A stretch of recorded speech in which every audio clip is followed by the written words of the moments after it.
যীশুখ্রিস্ট আমাদের জীবনের জন্য আদর্শ। আজকে আমরা বাইবেল থেকে দেখতে চাই যে যীশুখ্রিস্ট তার জীবন এবং আমাদের জীবন এই বিষয়ে বাইবেল আমাদেরকে কি শিক্ষা দেয়, এবং পাস্টর এন্ড্রু কিশোর তালুকদার এই বিষয়ে আমাকে সাহায্য করেছেন।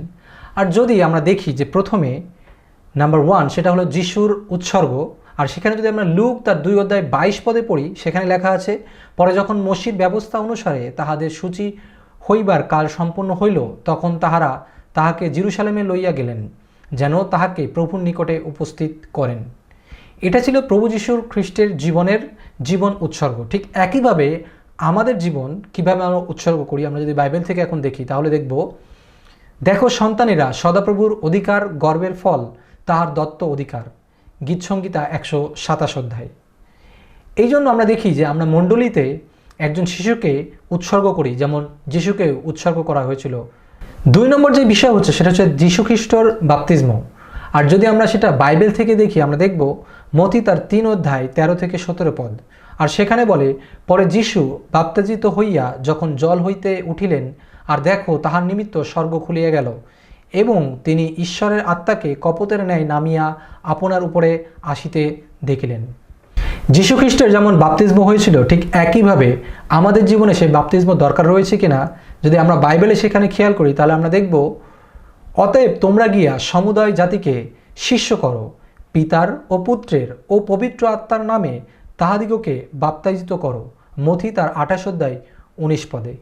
আর এই কারণে আমরা দেখি যে মণ্ডলীতে আমরা বাপ্তিস্ম দিয়ে থাকি। 3 নম্বরে যদি আমরা খেয়াল করি, তাহলে যিশুর জীবনে পরীক্ষা এসেছিল।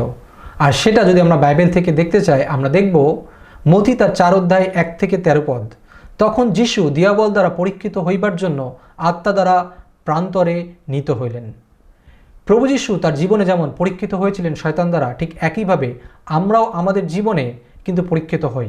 আর বাইবেলে সেই বিষয়ে যা বলছে, ঈশ্বরের সমগ্র যুদ্ধসজ্জা পরিধান করো, যেন দিয়াবলের নানাবিধ চাতুরীর সম্মুখে দাঁড়াইতে পারো। 4 নম্বর আশ্চর্য কাজ। প্রভু যিশু তিনি যখন এই পৃথিবীতে ছিলেন, তিনি অনেক আশ্চর্য কাজ তিনি করেছেন। আমরা যদি সেগুলো দেখি তাহলে দেখব, ফলত নাসরিত যিশুর কথা কীরূপে ঈশ্বর তাহাকে পবিত্র আত্মাতে ও পরাক্রম রূপে অভিষেক করিয়াছিলেন। তিনি হিতকার্য করিয়া বেড়াইতেন এবং দিয়াবল কর্তৃক পীড়িত লোক সকলকে সুস্থ করিতেন, কারণ ঈশ্বর তাহার সহবর্তী ছিলেন। প্রভু যিশু যখন এই পৃথিবীতে ছিলেন, ঠিক যেমন আশ্চর্য কাজ করেছিলেন, আমাদের জীবনেও তিনি কিভাবে আদর্শ হতে পারেন যে আমরাও আশ্চর্য কাজ আমাদের মধ্যে দ্বারা তিনি করতে চান। আর আমরা যদি বাইবেলে দেখি, তাহলে কিন্তু আমরা দেখতে পাই, সত্য সত্য আমি তোমাদিগকে বলিতেছি, যে আমাতে বিশ্বাস করে আমি যে সকল কাজ করিতেছি সেও করিবে, এমনকি এই সকল হইতেও বড় বড় কাজ করিবে, কারণ আমি পিতার নিকট যাইতেছি। যোহন 14 অধ্যায় 12 পদ। এখানে আমরা দেখতে পাই যে হ্যাঁ, অনেকেই অস্বীকার করেন যে আমরা সেই ক্ষমতার অধিকারী নয়, কিন্তু বাইবেল আমাদেরকে শিক্ষা দেন যে প্রভু যিশু যে কাজ করেছেন, আশ্চর্য কাজ করেছেন, সেটা আমাদের মধ্য থেকেও সম্ভব। যখন আমরা লোকদের জন্য প্রার্থনা করব, এমনকি সেখানে আরও বড় বড় কাজ আমরা করতে পারবো, তা কিন্তু আমাদেরকে বাইবেল শিক্ষা দেয়। 5 নম্বর হচ্ছে প্রভু যিশুর পুনরুত্থান। তিনি মৃত্যুর পরেও জীবিত হয়েছেন।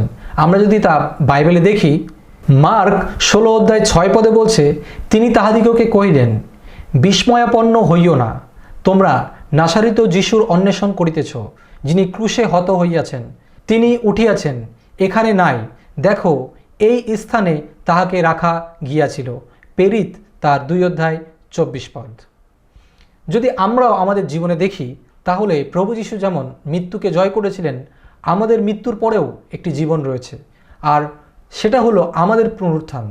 আর যদি আমরা বাইবেল থেকে দেখি, তাহলে দেখব, আমি পুনরুত্থান ও জীবন, যে আমাতে বিশ্বাস করে সে মরিলেও জীবিত থাকিবে, আর যে কেহ জীবিত আছে এবং আমাতে বিশ্বাস করে সে কখনোই মরিবে না, ইহা কি বিশ্বাস করো?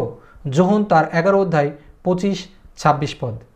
তাহলে আমরা দেখলাম যে 5 নম্বরে সেখানে বলছে যে প্রভু যিশু যেমন পুনরুত্থিত হয়েছেন, ঠিক একইভাবে আমরাও পুনরুত্থিত হতে পারি, তা বাইবেল আমাদেরকে সমর্থন করে।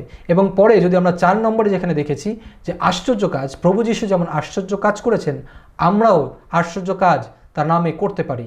3 নম্বরে আমরা দেখেছিলাম যিশুর পরীক্ষা। যিশুকে যেমন পরীক্ষা করেছিল শয়তান, আমরাও এই জগৎ সংসারে যখন রয়েছি, শয়তানও আমাদের জীবনে বিভিন্ন পরীক্ষা, বিভিন্ন কঠিন পরিস্থিতি কিন্তু আনতে পারে।